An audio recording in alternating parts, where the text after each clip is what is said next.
Every man has heard it, just be nice. So he listens, he gives, he compliments, he makes sure she's comfortable, heard, cared for. He says what she wants to hear. He avoids conflict. He makes her the center, and yet she pulls away, not with anger, but with silence, less interest, less effort, until she's gone, and he's left confused, because he thought being nice would be enough. But here's the truth no one tells him. Women don't lose interest because you're kind. They lose interest because your kindness came from need, from approval seeking, from fear of saying no, and they can feel it every time. She doesn't want a man who bends just to keep her. She wants a man who stands calmly, firmly, unapologetically, a man who can give, but never from a place of insecurity, a man who can be kind without being weak. Nice guys confuse being agreeable with being attractive, but real attraction isn't built on pleasing, it's built on presence, on standards, on backbone. When you try too hard to be liked, you lose the very edge that makes you desirable. You become predictable, passive, safe, and safety, while comforting, rarely sparks desire.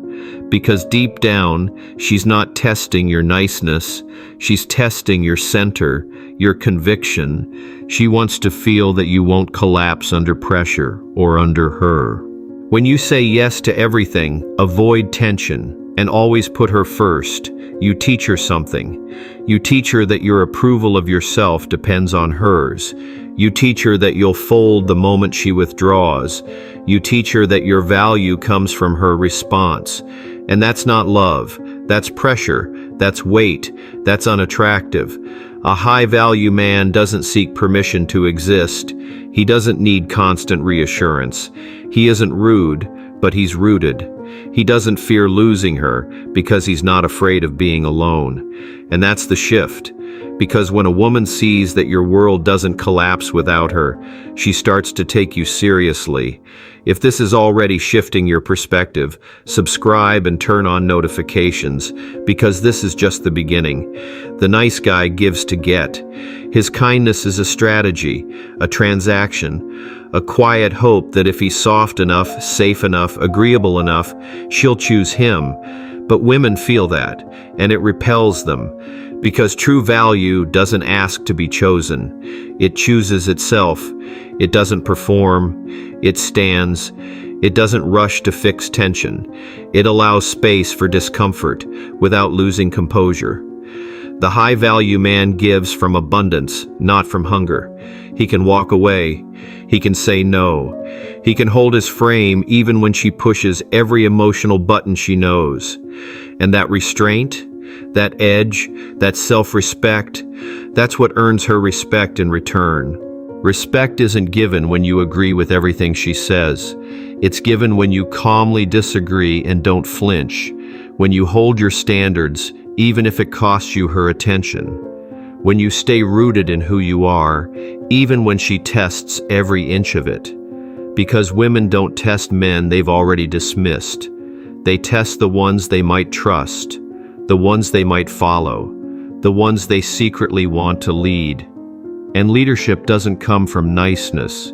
It comes from certainty, direction, boundaries delivered without drama.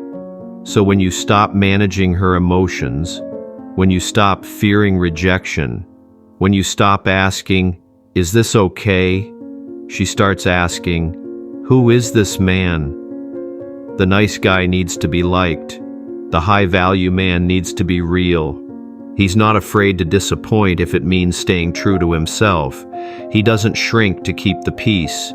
He speaks less, but what he says carries weight.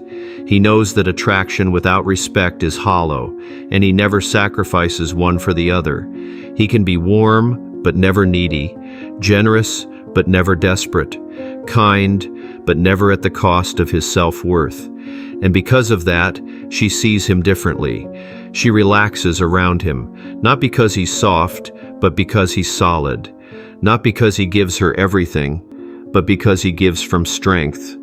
That kind of man doesn't need to be validated. He is the validation. The shift happens the moment you stop trying to win her and start standing in who you are. That's when she feels it. She listens more carefully.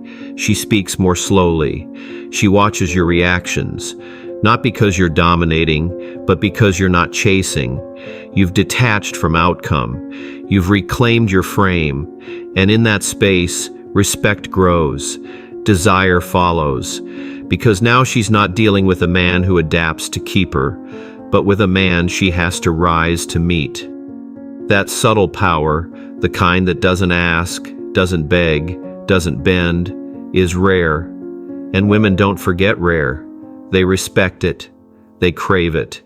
They submit to it, not out of fear, but out of fascination. If you've been the nice guy, always available, always agreeable, always trying, you don't need to become cold.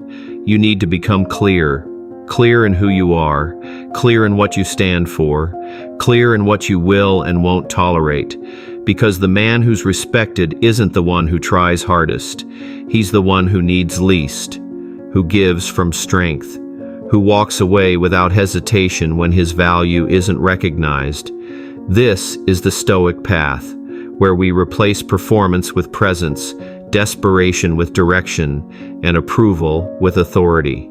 Subscribe, stay grounded, and remember, if she doesn't respect you, she'll never truly desire you.